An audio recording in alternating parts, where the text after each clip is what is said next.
ابھی میں دعوت دینے جا رہا ہوں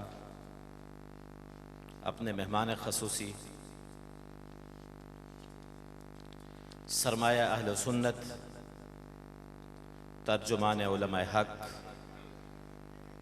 ترجمان مدارس دینیہ، پیکر اخلاص، داعی توحید و سنت، خطیب اسلام، ترجمان اہل سنت، عالم بعمل، حضرت مولانا قاضی شفیق الرحمان صاحب وہ تشریف لیں اور اپنے عنوان دینی مدارس اسلام کے قلعے، اس عنوان پر انتہائی مدلل اور پرمغز گفتگو فرمائیں۔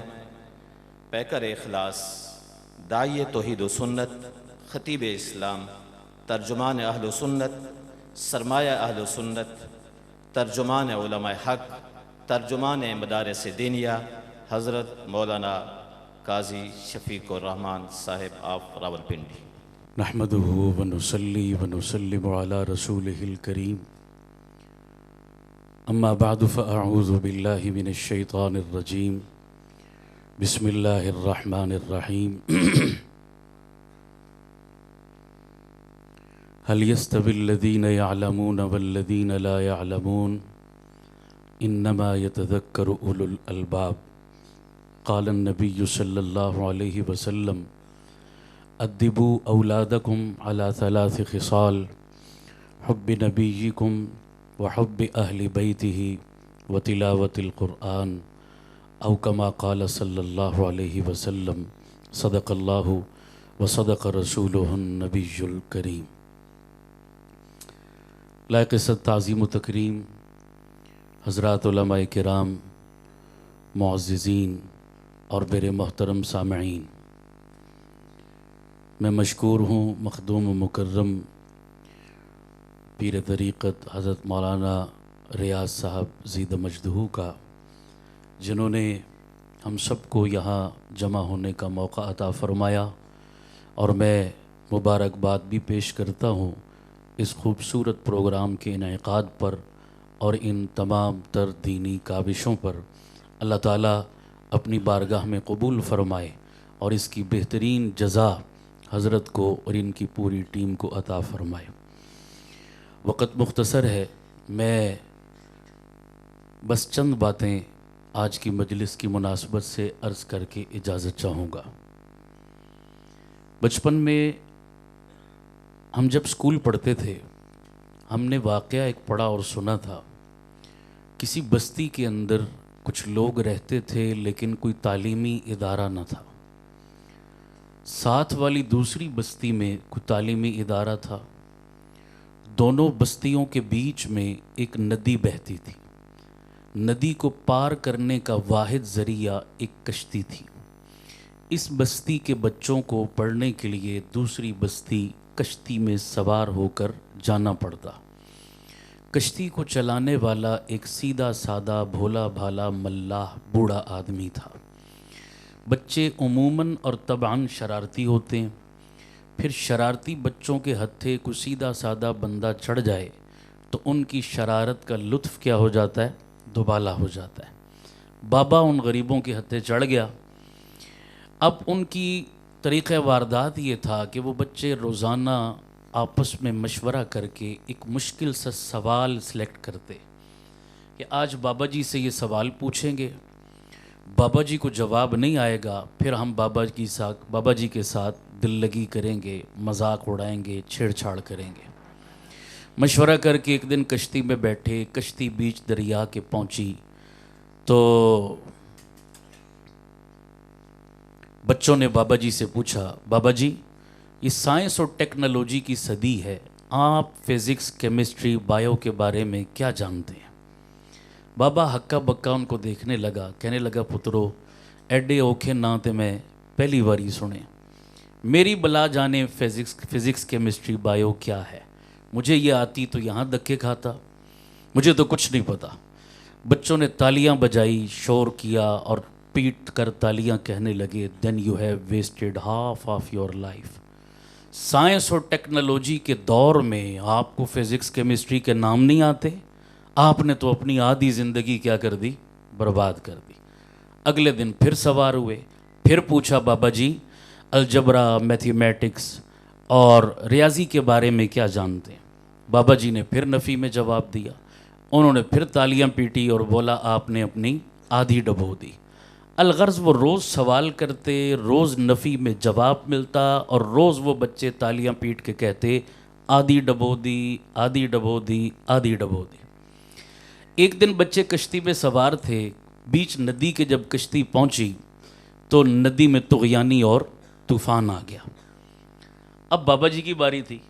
بابا جی نے بچوں سے پوچھا پترو کچھ تیراکی شراکی بھی جان دے ہو یا ساری زندگی برگر ہی کھائے ہیں اور ٹک ٹاک ہی چلائی ہے؟ تیرنا بھی آتا ہے تمہیں؟ اب بچوں نے نفی پہ جواب دیا. انہوں نے کہا جی ہماری بلا جانے یہ تیراکی کیا ہوتی ہے. اب بابا جی نے چوٹ ماری اور فرمایا then you have wasted whole of your life. پترو میں ادھی ڈبوئی سی, تسی پوری ڈبو چھوڑی. یہ واقعہ سنانے کا مقصد یہ ہے, توجہ کیجئے گا, مانتا ہوں سائنس, ٹیکنالوجی, کمپیوٹر, جدید عصری علوم ہماری ضرورت ہیں. ہم مدرسوں والے اس کا انکار, بولیے بھائی انکار کیسے کر سکتے ہیں؟ ہم تو خود پڑھا رہے ہیں یہ سب چیزیں مدارس کے اندر. یہ ضرورت ہے ہماری. لیکن باخدا اس دور میں اگر کسی نے سائنس, کمپیوٹر, گریجویشن, عصری علوم, جدید ڈگریاں نہیں لی, اس نے اپنا نقصان کیا, لیکن جزوی نقصان کیا, معاشی نقصان کیا, روزی روٹی کا نقصان کیا. جس نے دنیا نہیں سیکھی اس نے اپنی آدھی ڈبوئی, اور جس نے رب کا دین نہیں سیکھا اس نے اپنی پوری ڈبو دی. بولیے ایسا ہے یا نہیں ہے؟ اس نے اپنا آخرت کا نقصان بھی کر لیا, صرف دنیا کا نقصان نہیں کیا. اس لیے دین و دنیا جب دونوں کا کمپیریزن کیا جاتا ہے تو بولیے ایک مسلمان کی نظر میں ترجیح کس کو ہوتی ہے؟ سارے بولیے بھائی, سارے بولیے, دین کو ترجیح ہوتی ہے. دنیا نہ بھی ملی تو جزوی خسارہ ہوگا, دین نہ ملا تو نہ اس جہان میں چین نہ اس جہان میں چین مل سکتا ہے. نمبر 2, میں ایک دعویٰ کرتا ہوں. دعویٰ میرا یہ ہے کہ دنیا میں ہر طبقے کے بغیر گزارا ہے, دین اور اہل دین کے بغیر گزارا نہیں. سائنس, ٹیکنالوجی, عصری علوم, کمپیوٹر وغیرہ وغیرہ ہماری ضرورت ہیں, لیکن یہ کسی کسی کی ضرورت ہیں, ہر کسی کی ضرورت نہیں. دین اللہ کا ہر کسی کی کیا ہے؟ ضرورت ہے. مثال کے طور پر ایک بندہ ڈاکٹر کے کلینک پہ جا کے بیٹھے, ڈاکٹر صاحب پوچھیں بھائی بیمار ہو؟ کہتا ہے نہیں. دوائی لینی ہے؟ نہیں.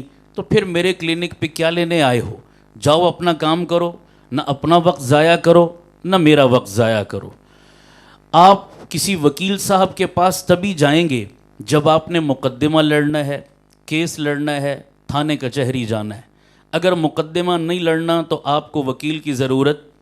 آپ انجینئر صاحب کے پاس تبھی جائیں گے جب آپ نے نقشے کے مطابق بلڈنگ اور عمارت کھڑی کرنی ہے. ہمارے ملک کی 60 سے 70% آبادی دیہاتوں سے وابستہ ہے, اور دیہاتوں میں لوگ خود ہی انجینئر ہوتے ہیں. ادھر مکان, ادھر کمرہ, ادھر باتھ روم, یہاں کھڑکی, یہاں روشن دان, وہ خود ہی سیٹنگ کرتے ہیں. کبھی کسی آرکیٹیکٹ کی خدمات انہوں نے حاصل نہیں کی.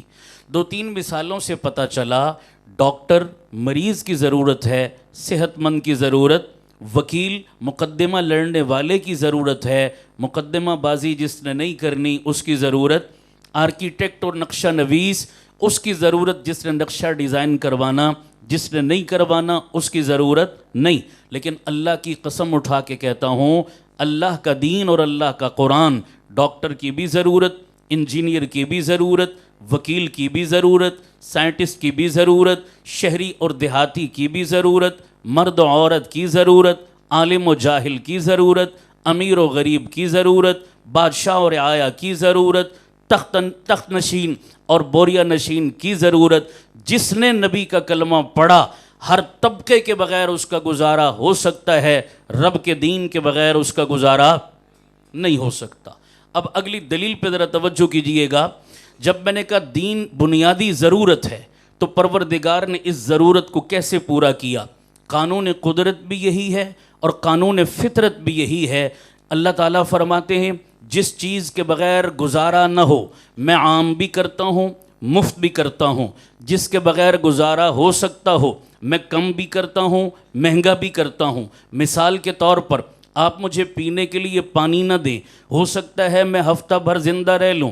آپ مجھے کھانے کے لیے کچھ نہ دیں، ہو سکتا ہے میں 15 دن زندہ رہ لوں۔ لیکن جس فضا میں ہم بیٹھے ہیں، اس فضا میں سے اگر آکسیجن کا وجود ایک لمحے کے لیے بھی ختم ہو جائے، بتاؤ ہم میں سے کوئی زندہ رہ سکتا ہے؟ نہیں۔ پتہ چلا آکسیجن اور ہوا ہماری پانی اور کھانے سے بڑی ضرورت، کہ پانی اور کھانے کے بغیر کچھ گزارا ہے، آکسیجن کے بغیر گزارا نہیں۔ اور جس چیز کے بغیر گزارا نہ ہو اللہ عام بھی کرتا ہے، مفت بھی کرتا ہے۔ میرے رب کو پتہ تھا میرے بندوں کا سوئی گیس کے بغیر گزارا ہو سکتا ہے، ایل پی جی کے بغیر گزارا ہو سکتا ہے، سی این جی کے بغیر گزارا ہو سکتا ہے، لیکن آکسیجن کے بغیر گزارا نہیں ہو سکتا۔ تو اللہ نے آکسیجن کو شہری، دیہاتی، امیر، غریب، پہاڑ، دریا اور جناب سمندر، جہاں جہاں انسانیت جاندار پائے جاتے ہیں، آکسیجن کے وجود کو عام بھی کر دیا، مفت بھی کر دیا۔ اس کے مد مقابل جس چیز کے بغیر گزارا ہو سکتا ہو اللہ کم بھی کرتا ہے، مہنگا بھی کرتا ہے۔ مثلا سونا، جیولری اور گولڈ یہ ایسی جنس ہے اس کے بغیر ہر کسی کا گزارا ہو سکتا ہے۔ ہمارے معاشرے میں لاکھوں لوگ ایسے جن کے پاس پوری زندگی رتی اور ماشا بھی سونا نہیں رہا، بتائیے ان کی زندگی گزری نہیں گزری؟ آرام میں گزری، تکلیف میں گزری؟ آرام میں گزری، کوئی تکلیف نہیں ہوئی انہیں۔ سونے کے بغیر گزارا ہو سکتا تھا، اللہ نے اس جنس کو کم بھی کر دیا، مہنگا بھی کر دیا۔ آپ کو ہر ٹھیے سے، ہر ریڑھی سے، ہر جرنل اسٹور سے، ہر پنسار کی دکان سے سونا نہیں ملے گا۔ سونا لینے کے لیے صرافہ بازار، جیولری مارکیٹ چل کے جانا پڑے گا۔ اور مہنگا کتنا کیا؟ تقریباً 2.5 لاکھ روپیہ تولہ، توجہ رکھنا، 2.5 لاکھ روپیہ تقریباً تولہ۔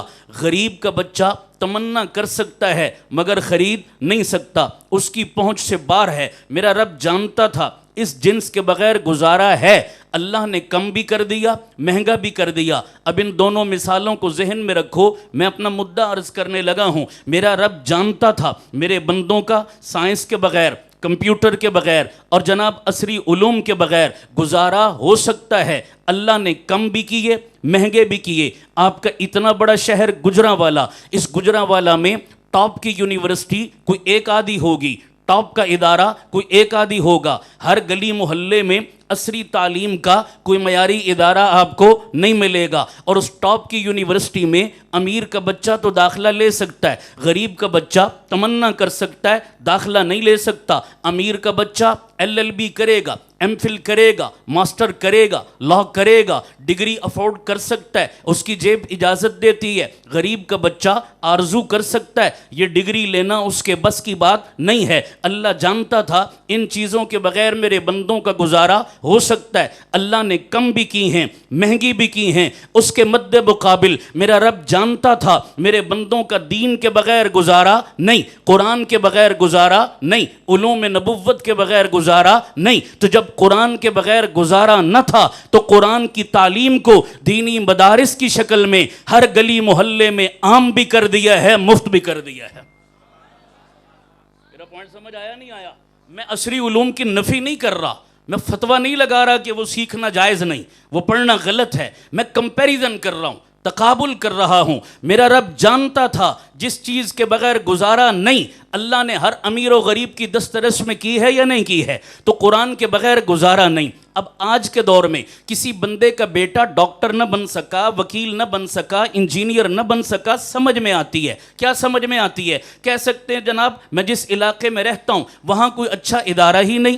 ادارہ تو ہے لیکن اتنی فیسیں ہیں میں افورڈ نہیں کر سکتا، اس لیے میرا بچہ ڈگری نہیں لے سکا۔ لیکن آج کے دور میں میرا بیٹا یا بیٹی حافظ نہ بن سکا، عالم نہ بن سکا، اللہ کے قرآن سے محروم رہ گیا، یہ سمجھ میں نہیں آتا۔ قیامت میں یہ عذر کر سکتے ہو، یا اللہ میں گجرانوالہ کے جس محلے میں رہتا تھا وہاں مدرسہ تھا ہی کوئی نہیں، قرآن پڑھانے والا تھا ہی کوئی نہیں، یا یہ بہانہ چل سکتا ہے، یا اللہ مدرسے تو علماء نے بہت کھولے تھے لیکن مولویوں نے بھی مدرسوں کو بزنس بنا لیا۔ ہم داخلہ کروانے گئے، انہوں نے بولا 10,000 داخلہ فیس، 5,000 منتھلی فیس۔ اللہ غریب بندہ تھا، مہینے کی 20,000 آمدن تھی، مولوی صاحب کو اتنی فیسیں دیتا یا میں بچوں کا پیٹ پالتا؟ اللہ تیرے قرآن کی تعلیم اگر مفت ہوتی، مجھ غریب کا بیٹا بھی حافظ و عالم بنتا، لیکن یہ تعلیم انہوں نے اتنی مہنگی کر دی، میرا بیٹا دین کے زیور سے محروم رہ گیا۔ قیامت والے دن یہ عذر کر سکتے ہو؟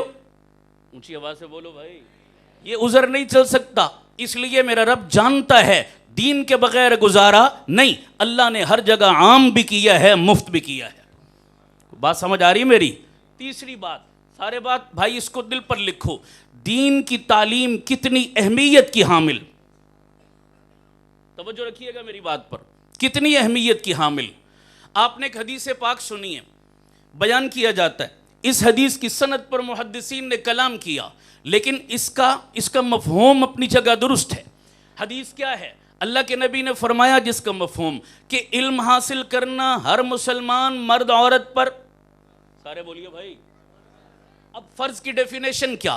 ہم نے اس حدیث کو اٹھایا، اسکول کی دیوار پہ لکھا، کالج کی دیوار پہ لکھا، یونیورسٹی کی دیوار پہ لکھا۔ مجھے تعجب ہوا وہاں کیوں لکھا؟ اس کا اس علم سے کوئی لینا دینا نہیں۔ کون سا علم ہے جس کو اللہ کے نبی نے فرض قرار دیا؟ اب توجہ رکھنا، گڑبڑ نہ کرنا بات کو، بعض لوگ بات سمجھتے نہیں ہیں، اعتراض کر دیتے ہیں۔ میں اسکول کالج میں جو پڑھایا جا رہا ہے اس کی نفی نہیں کر رہا، لیکن میں بتا رہا ہوں جس کا سیکھنا ہم پر کیا قرار دیا گیا؟ فرض قرار دیا گیا، وہ علم نہیں ہے۔ کون سا علم ہے؟ توجہ، فرض کی ڈیفینیشن کیا؟ فرض میں 3 چیزیں پائی جاتی ہیں۔ نمبر 1، جس کا ادا کرنا حل حال میں ضروری، جو ادا نہ کرے وہ گنہگار، جو انکار کر دے وہ کافر۔ 5 وقتہ نماز ہم پہ کیا ہے؟ فرض، جو ادا نہیں کرتا گنہگار، ادا کرنا ہر حال میں ضروری، جو انکار کر دے وہ کافر۔ رمضان کے روزے ہم پر فرض، تو رکھنا ہر حال میں ضروری، جو ادا نہیں رکھتا وہ کیا ہے؟ گنہگار، جو انکار کر دے وہ کیا ہے؟ کافر۔ یہ 3 شرطیں جس میں پائی جائیں وہ چیز کیا ہوتی ہے؟ فرض ہوتی ہے۔ یہ فرض کی شرائط ہیں۔ میں نے یہ حدیث ایک سکول کی دیوار پہ لکھی پڑھی، علم حاصل کرنا ہر مسلمان مرد عورت پر فرض ہے۔ میں اسکول کے اندر چلا گیا، استاد صاحب ریاضی کے پیریڈ بچوں کو تختہ سیاہ پہ ریاضی کے جمع منفی کے قاعدے سمجھا رہے، بیٹا 2 میں 2 جمع کرو 4 بن گئے، 4 میں سے 2 نکال دو 2 بچ گئے، جمع منفی کے قاعدے، باہر جملہ لکھا ہے علم حاصل کرنا ہر مسلمان مرد عورت پر فرض ہے۔ اب مجھے بتائیے 2 جمع 2 4 کا سیکھنا ہر مسلمان مرد عورت پر فرض ہے؟ اونچی آواز سے بول دو بھائی۔ اچھی بات ہو سکتی ہے، فائدے والی بات ہو سکتی ہے، مگر فرض کے دائرے میں شامل نہیں۔ اگر ریاضی کا سیکھنا، الجبرا میتھمیٹکس کا سیکھنا فرض ہے تو پھر تو ہمارے دیہاتوں کے اکثر بابے کیا ہو گئے؟ گنہگار ہو گئے۔ انہوں نے تو یہ فرض پورا نہیں کیا، انہوں نے تو ریاضی کی کتاب کو ہاتھ بھی نہیں لگایا۔ اور بالفرض اس مجمع میں کوئی بندہ ریاضی کی الجبرے کی تھیوریوں کا انکار کر دے کہ میں نہیں مانتا، کیا آپ اسے کافر کہہ سکتے ہیں؟ نہیں، تو یہ فرض کی کیٹیگری میں شامل نہیں۔ میں نے یہ حدیث پڑھی، ایک میڈیکل کالج کی دیوار پہ لکھی، علم حاصل کرنا ہر مسلمان مرد عورت پر کیا ہے؟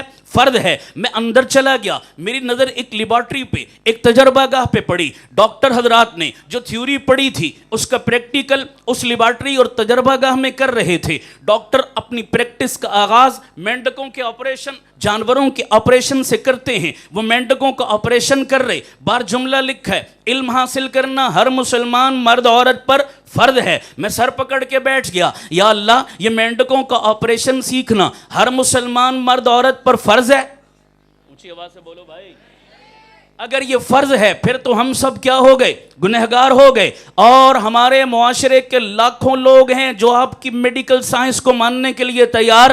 آپ چلے جاؤ حکیموں کے پاس، آپ چلے جاؤ ہومیوپیتھک ڈاکٹر کے پاس، وہ آپ کی میڈیکل کی ایسی کی تیسی پھیر کے رکھ دے گا۔ وہ کہتے ہیں یہ سب ڈرامے بازیاں ہیں، پیسے کمانے کے دھندے ہیں، کچھ بھی نہیں ہے۔ لاکھوں لوگ ہیں جو آپ کی میڈیکل سائنس کو نہیں مانتے، تو فرض کا منکر کون ہوتا ہے؟ کافر۔ کیا میڈیکل سائنس کے منکر کو ہم کافر کہہ سکتے ہیں؟ سارے بولو بھائی نہیں. چلیے آپ ناراض نہ ہوں کہ جی ہمارے پیچھے پڑ گیا. چلو میں اپنے طبقے اور برادری کی بات کرتا ہوں. حافظ قرآن کا بہت بڑا درجہ رتبہ مقام ہے، لیکن حافظ قرآن بننا بھی ہر مسلمان مرد عورت پر فرض.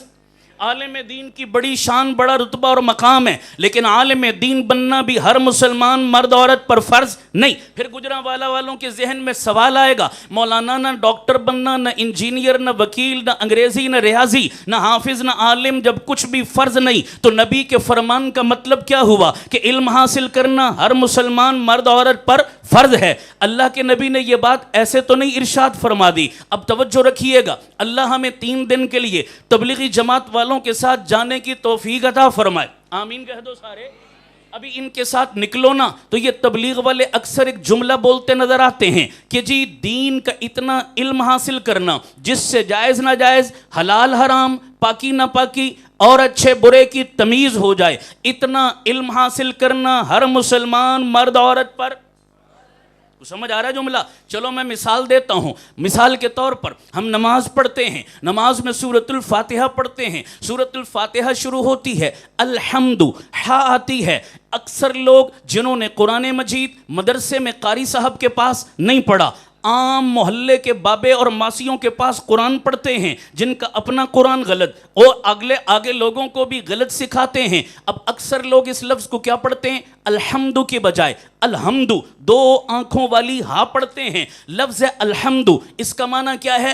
تمام تعریفیں اللہ کے لیے. لیکن لوگ کیا پڑھتے ہیں؟ الحمد، ہا کے بجائے ہا پڑھتے ہیں. الحمدللہ، اس کا معنی تمام موتیں اللہ کے لیے. یہ کفریہ معنی. بندہ نماز میں کھڑا ہوا، ہاتھ باندھے اور اللہ کے سامنے کھڑے ہو کر اس کی طرف کفریہ معنی کی نسبت کر رہا ہے. چلیے علماء سے فتویٰ لے لیجئے، نماز میں بندہ ایسی غلطی کرے جس سے لفظ کا معنی کیا ہو جائے؟ بدل جائے، اس کی نماز نہیں ہوتی. یہ وہ علم ہے جس کا سیکھنا ہر مسلمان مرد عورت پر، سارے بولیے بھائی، فرض ہے. دوسری مثال سنیے. ہمارے ایک دوست ہیں، 19ویں گریڈ کے افسر ہیں، ماشاءاللہ ڈگریوں سے الماریاں بھری ہیں، عصری علوم میں بڑی مہارت ہے، انگلش فرفر بول لیتے ہیں. میرے ساتھ بے تکلفی ایک دن بیٹھے، میں نے ویسے بے تکلفی میں پوچھا، میں نے کہا بابا بتاؤ غسل کے فرض کتنے ہیں؟ کہنے لگا آپ مولویوں نے کیا سمجھا، ہمیں نہیں آتے. میں نے کہا پیارے بھائی میں بدگمانی نہیں کر رہا، مجھے بتا دو میرے علم میں اضافہ ہو جائے گا. کہنے لگا جی 3 فرض ہیں. میں نے کہا کون کون سے؟ کہتا ہے تولیہ، تیل اور صابن. یہ غسل کے فرض 19ویں اسکیل کا افسر گنوا رہا ہے. مجھے معاف کرنا، یہ رونے کا مقام، ہنسنے کا نہیں ہے. اللہ کی قسم ہم تنقید علماء پہ کرتے ہیں، انگلیاں مدارس پہ اٹھاتے ہیں، برا بلا مولویوں کو کہتے ہیں او جی مولوی کیا اور مدرسے کیا، خامخواہ معاشرے پہ بوجھ بنے ہوئے ہیں. اس قسم کی فضول باتیں کر کے جان چھڑاتے ہیں. اور اپنے گھر کی حالت یہ ہے، 19ویں گریڈ کے آفیسر کو جب غسل کے فرائض کا نہیں پتا تو میری قوم کے جاہلوں کا کیا حال ہوگا، کس رخ پہ جا رہے ہوں گے وہ. میں نے اسے احساس دلایا، 45 سال اس کی عمر تھی. میں نے کہا 45 سال میں بے شمار مرتبہ تجھے فرض غسل کی ضرورت پیش آئی ہوگی. جی آئی ہے. میں نے کہا بتا غسل کا ایک فرض بھی رہ جائے بندہ پاک نہیں ہوتا. تیری 45 سال کی نمازیں کدھر گئی؟ اللہ خوش رکھے وہ مجھ سے ناراض نہیں ہوا. اس نے کہا مولانا آپ نے تو میری آنکھیں کھول دی. میں تو آج تک یہ سمجھتا تھا یہ مسئلے مسائل، یہ دین کا سیکھنا، یہ معلومات کا جاننا، یہ تو مولوی لوگوں کا کام ہے. میں تو بزنس مین، میں تو تاجر، میں تو کاروباری، میں تو کالج یونیورسٹی کا اسٹوڈنٹ، میرے پاس تو اتنا ٹائم نہیں ہے میں یہ چیزیں سیکھوں. نہ بابا، یہ صرف مولویوں کے ذمے نہیں. چلو حافظ بنو نہ بنو، عالم بنو نہ بنو، دین اتنا سیکھو جس سے کم از کم اپنا قرآن مجید ٹھیک پڑھ سکو، نماز اپنی ٹھیک پڑھ سکو، حلال و حرام کی تمیز کر سکو، اپنی اولاد کی دینی نہج پر تربیت کر سکو. اتنا علم حاصل کرنا ہر مسلمان مرد عورت پر فرض ہے. اور مدارس اسی فرض لیول کی کیا دے رہے ہیں؟ تعلیم دے رہے ہیں. اب جس تعلیم کا دینا فرض ہے، بولو اس تعلیم کے دینے والے اداروں کا قیام بھی کیا ہے؟ اونچی آواز سے بولو بھائی. اب اداروں کا قیام اگر فرض ہے تو پھر ان اداروں کے ساتھ تعاون کرنا بھی کیا ہے؟ بولو ہم تو آخری بارڈر پہ کھڑے ہیں بابا، اب ہمارے پاس آپشن نہیں ہے. مستحب میں تو آپشن مل سکتا ہے، سنت میں تو آپشن مل سکتا ہے، چلو کر لیا تو ٹھیک، نہ کیا تو گناہ نہیں، لیکن فرض کا کرنا تو لازم ہے. نہیں کریں گے تو کیا ہوں گے؟ گناہگار ہوں گے. اللہ اس گناہ میں ملوث ہونے سے ہم سب کی حفاظت فرمائے. کس لیول کا کام ہے مدارس کا، اب میں تفصیل کا وقت نہیں، میں چھوٹے چھوٹے اشاروں پہ اکتفا کر رہا ہوں، میرا وقت کم ہے. اب اگلی ایک دو باتیں اور سنیے گا، میں اپنی بات مکمل کرتا ہوں. بعض لوگوں کو یہ غلط فہمی ہوتی ہے، کئی لوگ ہم سے آ کر کہتے ہیں مولانا دل بڑا چاہتا ہے میرا بیٹا حافظ بنے، عالم بنے، دین سیکھے، مدرسے میں جائے، لیکن جب میں مدرسوں کی طرف اندر جھانک کے دیکھتا ہوں تو مدرسوں کا نصاب بڑا کنجسٹڈ ہے، مدرسوں کا نظام بڑا پرانا ہے، وہ 14 صدی پیچھے کی روایات کو لے کے بیٹھے ہوئے ہیں. یہ مدرسوں سے جب کوئی بچہ پڑھ کے باہر نکلتا ہے یہ جدید سوسائٹی میں انفٹ ہوتا ہے، جدید معاشرے کے ساتھ کندھے سے کندھا ملا کر چلنے کی صلاحیت نہیں رکھتا. یہ ملا لوگ گنبد کے خول میں بند ہیں، یہ 14 صدی پیچھے کی بات کرتے ہیں، یہ ریجت پسند اور دقیانوس ہیں، یہ پورے معاشرے کو پتھر کے زمانے میں دھکیلنا چاہتے ہیں، یہ جدید دور کے تقاضوں سے ناآشنا ہیں، یہ جناب ترقی کے رستے میں سب سے بڑی رکاوٹ ہیں. اس طرح کے جملے مدارس اور اہل مدارس کے بارے میں بولے جاتے ہیں. لوگ کہتے ہیں جی میرا بچہ مدرسے میں چلا گیا یہ بھی بیکورڈ ہو جائے گا، جدید سوسائٹی میں انفٹ ہو جائے گا. اگر یہ جدید علوم و فنون کو اپنے نصاب میں جگہ دیں تو میرا بھی جی چاہتا ہے نا ہم اپنے بچوں کو یہ چیزیں پڑھائیں. میں نے کہا بابا تمہیں کس بے وقوف نے کہہ دیا کہ یہ علماء اتنے تنگ نظر؟ خدا کی قسم اٹھا کے کہتا ہوں قرآن کا پڑھنے پڑھانے والا تنگ نظر، سارے بولو بھائی، قرآن پڑھا ہوا معاشرے میں انفٹ ہو سکتا ہے، قرآن کا علم بردار جدید سوسائٹی کے تقاضوں کو پورا کرنے سے ناآشنا ہو سکتا ہے. قرآن قیامت تک کے لیے، ہم تو اس قرآن کی بات کرتے ہیں جس نے ہمیں شروع سے تعلیم دی، ربنا آتنا فی الدنیا حسنہ وفی الآخرۃ حسنہ. بولو دین و دنیا کو ساتھ جوڑا یا نہیں جوڑا؟ اللہ کہتا ہے مانگو مجھ سے، اللہ مجھے دنیا کی بھی کامیابی عطا فرما، مجھے آخرت کی بھی کیا عطا فرما. دین و دنیا کو الگ نہیں کیا، ہم دونوں کو ساتھ لے کر چل رہے ہیں. بات مختصر کرتا ہوں، سمیٹتا ہوں، بات ختم کرنے کے لیے توجہ رکھیے گا. مجھے ایک صاحب کہنے لگے مولانا آپ جو نصاب پڑھاتے ہیں مدارس کے اندر، توجہ چاہوں گا، حضرت تشریف لے آئے، بس میں بات اور مختصر کرتا ہوں. آپ جو مدارس کے اندر نصاب پڑھاتے ہیں اس نصاب کے اندر جمود ہے، اس نصاب کے اندر جو ہے وہ یہ لمیٹڈ نصاب ہے، یہ جدید دور کے تقاضوں کو پورا نہیں کرتا. آپ کی سوچ میں اس لیے بھی جمود پایا جاتا ہے. ہم دنیا دار کالج یونیورسٹی والے سوچ میں وسعت پائی جاتی ہے. ہم لوگ جہاں گیری اور جہاں بانی کے اصول بتاتے ہیں، آپ کے نصاب کے اندر وہ خوبی ہمیں نظر نہیں آتی. میں نے کہا کس بے وقوف نے آپ کو کہہ دیا؟ ہمارے تبلیغی جماعت کے بزرگ گزرے ابھی ماضی قریب میں، چند سال قبل ان کا انتقال ہوا. حضرت مفتی زین العابدین رحمۃ اللہ علیہ فیصل آباد کے اندر حضرت جی فرمانے لگے ہمارے فیصل آباد میں ایک بڑی یونیورسٹی ہے، اس یونیورسٹی کا سالانہ پروگرام ہوا. انہوں نے مختلف طبقہ زندگی کے لوگوں کو دعوت دی، مجھے بھی دعوت دی، میں بھی وہاں چلا گیا. پروگرام کے دوران ایک وقفہ ہوا، اس وقفے میں سب کی آپس میں گپ شپ ہونے لگی. اس میں اکثر لوگ یونیورسٹی کے، کالج کے اساتذہ تھے، پروفیسر تھے، ڈاکٹر تھے. مجھ سے سوال کرنے لگے مولانا آپ بھی ایک استاد ہیں، ہم بھی استاد ہیں، آپ کا تعلق بھی ایک تعلیمی ادارے سے، ہمارا تعلق بھی تعلیمی ادارے سے. آپ کے ادارے کو مدرسہ کہتے ہیں، ہمارے ادارے کو کالج اور یونیورسٹی کہتے ہیں. بہت ساری چیزیں ہم میں کامن اور مشترک ہیں، لیکن ہمارا سوال ہے مولانا بتائیے ان دونوں تعلیمی اداروں میں فرق کیسے ہیں؟ فرق کیا کیا ہیں؟ بس یہ 3 فرق مختصراً عرض کر کے میں اجازت چاہتا ہوں. مولانا فرمانے لگے بھائی یوں تو فرق بہت سارے ہیں لیکن میں سمجھانے کے لیے 3 فرق عرض کرتا ہوں. کالج یونیورسٹی کی تعلیم میں اور مدرسے کی تعلیم میں بنیادی فرق کتنے ہوئے بھائیو؟ سارے بولو بھائی کتنے فرق ہوئے؟ 3. توجہ رکھیے گا.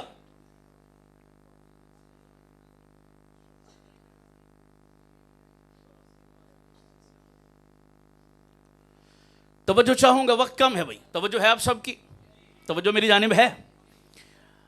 پہلا فرق کہا، پہلا فرق آپ کے ادارے اور میرے ادارے میں یہ ہے، آپ کے اسکول کالج کا بچہ جب پہلے دن اسکول جاتا ہے بازار سے وہ کتابیں خریدتا ہے، پھر وہ بستہ خریدتا ہے، پھر وہ کتابیں اپنے بستے میں ڈالتا ہے. اور وہ بستہ کہاں ڈالتا ہے؟ سارے بولیے بھائی. بڑے لوگوں کی باتیں بھی بڑی ہوتی ہیں. فرمانے لگے جو علم پہلے دن پسے پشت چلا گیا اس علم پر عمل کی توفیق خاک ملے گی. سمجھ آ رہی نہیں آ رہی؟ یہی وجہ ہے کہ میں دیکھتا ہوں اکثر، سارے نہیں، اکثر و بیشتر وہاں کے پڑھے ہوئے اپنے پڑھے پر عمل کم کرتے ہیں۔ اس کے مد مقابل میرے مدرسے کا طالب علم ہے، بچہ داخل ہوا، قاعدہ سپارہ شروع کیا، ابھی اس نے، اسے تعلیم دی گئی بیٹا پہلے وضو کرو، اپنے آپ کو پاک کرو، وہ وضو کر کے آتا ہے، وہ قرآن مجید کو چومتا ہے، سر آنکھوں سے لگاتا ہے، اور کہاں چمٹا کے رکھتا ہے؟ سینے سے، پیٹ کے پیچھے ڈالنا دور کی بات، پیٹ کرنا بھی گوارا نہیں کرتا۔ فرمانے لگے میرے طالب علم نے جس علم کو ساری زندگی سینے سے چمٹایا، اللہ اس قرآن کی برکت سے اس کا نور ایک دن اس کے سینے کے اندر بھی منتقل کر دیتا ہے۔ یہی وجہ ہے میرے مدرسے کے پڑھے ہوئے اکثر و بیشتر پڑھے ہوئے پر کیا کرتے ہیں؟ عمل بھی کرتے ہیں۔ دوسرا فرق، جب تک میرے مدرسے میں تھا اچھا خاصا انسان تھا، جب تمہارے ماحول میں پہنچا اچھا خاصا حیوان بن گیا۔ انہوں نے کہا مولانا یہ کیا کہہ دیا؟ کہا میرے مدرسے میں تھا، کھاتا بھی بیٹھ کے تھا، پیتا بھی بیٹھ کے تھا، تبھی ضرورت سے فارغ بھی بیٹھ کے ہوتا تھا۔ جناب کی روشن خیالی کے ماحول میں پہنچا، اب ماشاءاللہ کھاتا بھی کھڑے ہو کر، پیتا بھی کھڑے ہو کر، فطری ضرورت سے فارغ بھی کھڑے ہو کر۔ بتائیے یہ کام انسانوں والے یا حیوانوں والے؟ کہا ہم نے تو انسانیت سکھائی، تم نے کسی اور ٹریک پہ لگا دیا۔ تیسرا فرق ہے، ہم جو مدرسوں میں پڑھاتے ہیں وہ مردانہ علم ہے، تم جو اداروں میں پڑھاتے ہو وہ زنانہ علم ہے۔ کہا مولانا اللہ کا خوف کرو، یہ نظام تعلیم میں زنانہ مردانہ کی فرق کیسے کر دیا آپ نے؟ مولانا فرمانے لگے میں دلیل دیتا ہوں، گھر کے اندر کی چیزوں کا علم زیادہ کس کو ہے، مرد کو یا عورت کو؟ عورت کو، کیونکہ عورت کا زیادہ وقت گھر کے اندر گزرا، اور گھر کے اندر بھی عورت کا زیادہ وقت کچن میں، باورچی خانے میں، تو کچن کی چیزیں عورت کو زبانی یاد، یہاں مرچ پڑی ہے، یہاں ہلدی پڑی ہے، یہاں نمک پڑا ہے، یہاں ڈونگا، یہاں چمچ، وہ زبانی یاد کیونکہ اس کا وقت اندر زیادہ گزرا۔ گھر کی چار دیواری کے باہر کی دنیا کا علم کس کو ہے؟ مرد کو زیادہ، اس کا وقت باہر زیادہ گزرا۔ حضرت جی فرمانے لگے یہ دنیا جس میں ہم رہتے ہیں یہ ہمارا گھر ہے، اور اس دنیا کے اندر نمک کہاں پڑا، کوئلہ کہاں پڑا، چونا کہاں پڑا، گیس کہاں پڑی، پیٹرول کہاں پڑا، یہ گھر کے اندر کی چیزیں ہیں۔ تمہارا کالج بتاتا ہے، یونیورسٹی بتاتی ہے، تمہارا گوگل بتاتا ہے، تمہارا نظام تعلیم بتاتا ہے، یہ گھر کے اندر کی چیزیں۔ اور اس جہان سے باہر کی چیزیں کیا ہیں؟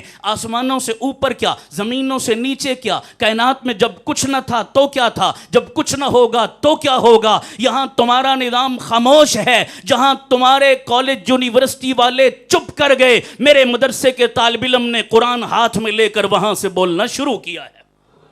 مرنے کے بعد کیا، قبر میں کیا، حشر میں کیا، پلسرات میں کیا، باس بعد الموت کیا، یہ سارے دنیا سے باہر، گھر سے باہر کی چیزیں ہیں، اور یہ مردانہ علم ہے۔ یہ کون سکھا رہا ہے؟ مدرسہ سکھا رہا ہے۔ اللہ ہمیں مدارس کی قدر کرنے والا بنائے، بولو آمین۔ اس نظام کو سمجھنے کی توفیق عطا فرمائے۔ تو تمہارے نظام نے تو جب تک آنکھ کھلی تھی تمہارے نصاب نے رہنمائی کی، آنکھ بند ہوئی تمہارا نصاب چپ کر گیا، لیکن میں نے جس کو نصاب بنایا وہ قرآن و سنت ہے۔ اللہ کی قسم اس جہان میں بھی رہنمائی، قبر میں بھی رہنمائی، حشر اور آخر دم تک یہ نصاب میری رہنمائی کرتا رہے گا۔ تو بول وسعت میرے نصاب میں ہوئی یا تیرے میں؟ الٹا الزام ہمیں دیا۔ اللہ تعالی ہمیں مدارس کے بارے میں جو تشکیک کے کانٹے پھیلائے جاتے ہیں انہیں چن کر صاف کرنے، اور مدارس کے بارے میں اپنا دل دماغ صاف کر کے پورے شرح صدر کے ساتھ شانہ بشانہ کھڑے ہونے کی توفیق عطا فرمائے۔ کھڑے ہوگے سارے انشاءاللہ؟ یہ فرض درجے کی تعلیم خود بھی حاصل کرو گے، اولادوں کو بھی دلواؤ گے، ان اداروں کی قدر کرو گے انشاءاللہ۔ اللہ تعالیٰ مجھے اور آپ کو عمل کی توفیق دے۔ وآخر دعوانا ان الحمدللہ رب العالمین۔ یہی ہے آرزو، یہی ہے تمنا کہ تعلیم قرآن عام ہو جائے۔ یہی ہے آرزو، یہی ہے تمنا کہ تعلیم قرآن عام ہو جائے، ہر پرچم سے اونچا پرچم اسلام ہو جائے۔ سرمایہ اہل سنت، ترجمان اہل سنت، ترجمان علماء حق، ترجمان مدارس دینیہ حضرت مولانا قاضی شفیق الرحمان صاحب دامت برکاتہ العالیہ راولپنڈی بہت ہی پرمغز اور مدلل گفتگو فرما رہے تھے۔